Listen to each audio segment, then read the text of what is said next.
शनिदेव को ग्रहों का राजा कहा जाता है। भगवान भोलेनाथ ने इन्हें न्याय के देवता की उपाधि दी है। शनिदेव को बहुत जल्दी क्रोध आता है। इसी क्रोध की वजह से पिता सूर्य से इनकी नाराजगी बनी रहती है। क्रोध से सभी बचने की कोशिश करते हैं, वरना व्यक्ति पर मुसीबतों का पहाड़ टूट पड़ता है। इसलिए इन्हें प्रसन्न करने के लिए शनिवार का व्रत भी रखा जाता है। व्यक्ति शनि दोष से बचने और उन्हें शांत रखने के लिए अनेक उपाय करता है। शनि कृपा से व्यक्ति को सुख और वैभव प्राप्त होता है।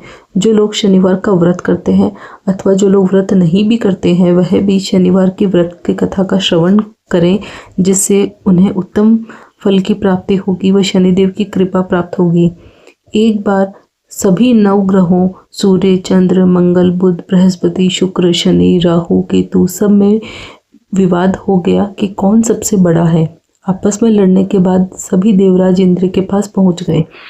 इंद्र असमंजस की स्थिति में निर्णय नहीं दे पाए, परंतु उन्होंने सभी ग्रहों को सुझाव दिया कि पृथ्वी पर राजा विक्रमादित्य ही इसका फैसला कर सकते हैं, क्योंकि वो बहुत ही न्यायप्रिय राजा हैं। भी पृथ्वी पर राजा विक्रमादित्य के पास गए और अपने आने का कारण बताया। राजा उनकी समस्या को सुनकर बहुत परेशान हो गए। उनको चिंता होना लाजमी भी था, क्योंकि जिसको भी छोटा बताया तो वही क्रोधित हो जाएगा। राजा ने काफ़ी सोच विचार के बाद एक उपाय निकाला। उन्होंने सुवर्ण, रजत, कांस्य, पीतल, शीशा, रांगा, जस्ता, अभ्रक और लोह से 9 सिंहासनों का निर्माण कराया। उन्हें उपयुक्त क्रम में रख दिया। सबसे निवेदन किया कि क्रमानुसार सिंहासन पर आसन ग्रहण करे।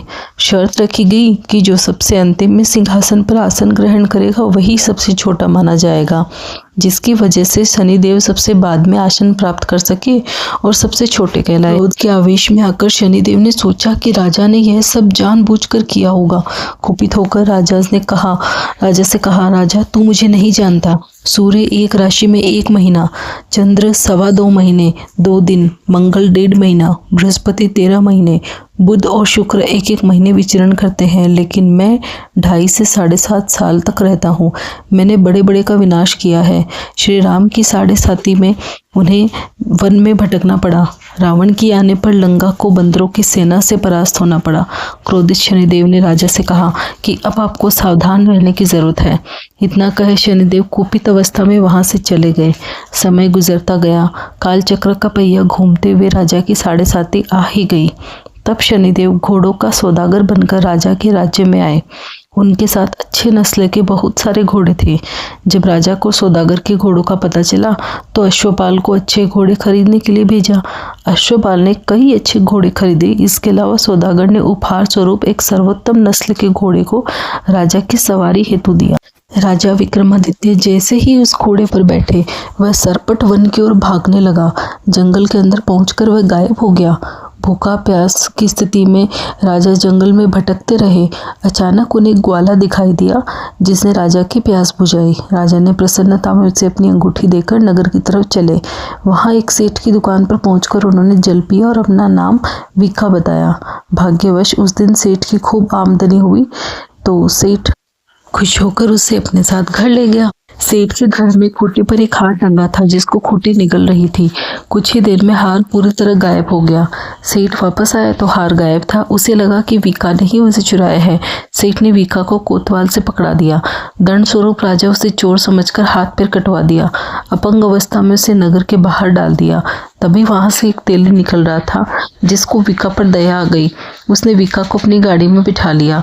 वीका अपनी जीप से बैलों को हाँकने लगा। कुछ समय पश्चात राजा की शनि दशा समाप्त हो गई। वर्षा काल आने पर वीका मल्हार गाने लगा। एक नगर की राजकुमारी मन भावनी ने मल्हार सुनकर मन ही मन प्रण कर लिया कि जो भी इस राग को गा रहा है वह उसी से विवाह करेगी। उन्होंने दासियों को खोजने के लिए भेजा, परंतु वापस आकर उन सभी ने बताया कि वह एक अपंग आदमी है। राजकुमारी यह जानकर भी नहीं मानी और अगले दिन ही वह अनशन पर बैठ गई। जब लाख समझाने पर राजकुमारी नहीं मानी, तब राजा ने उस तेली को बुलावा भेजा और वीका से विवाह की तैयारी करने के लिए कहा।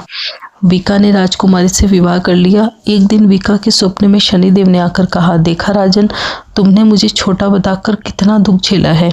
राजा ने क्षमा मांगते हुए हाथ जोड़कर कहा कि हे शनिदेव, जैसा मुझे दुख दिया है किसी और को ऐसा दुख मत देना।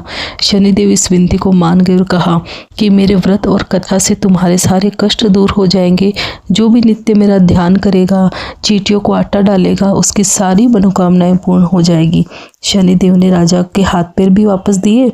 दूसरे दिन जब सुबह राजकुमारी की आंख खुली तो वह आश्चर्यचकित हो गई। विका ने मनभावनी को बताया कि वह उज्जैन का राजा विक्रमादित्य है। मनभावनी खुशी से फूले नहीं समा रही थी। राजा और नगरवासी सभी अत्यंत प्रसन्न हुए। सेठ ने जब यह सुना तो वह पैरों पर गिरकर क्षमा मांगने लगा। राजा ने कहा कि यह सब शनिदेव के प्रकोप का प्रभाव था, इसमें किसी का कोई भी दोष नहीं है। सेठ ने निवेदन करते हुए कहा, मुझे शांति तभी मिलेगी जब आप मेरे घर चलकर भोजन करेंगे। सेठ ने कई प्रकार के व्यंजनों से राजा का सत्कार किया। जब राजा भोजन कर रहे थे तभी जो खूंटी हाड़ निकल गई थी वही अब उसे उगल रही थी। सेठ ने अनेक मोहरे देकर राजा का धन्यवाद किया और अपनी कन्या श्री कंवरी से पाणी ग्रहण का निवेदन किया। राजा ने सहर्ष स्वीकार कर लिया। राजा अपनी दोनों रानियों मनभावनी और श्री कंवरी को लेकर उज्जैन नगरी लौट आए।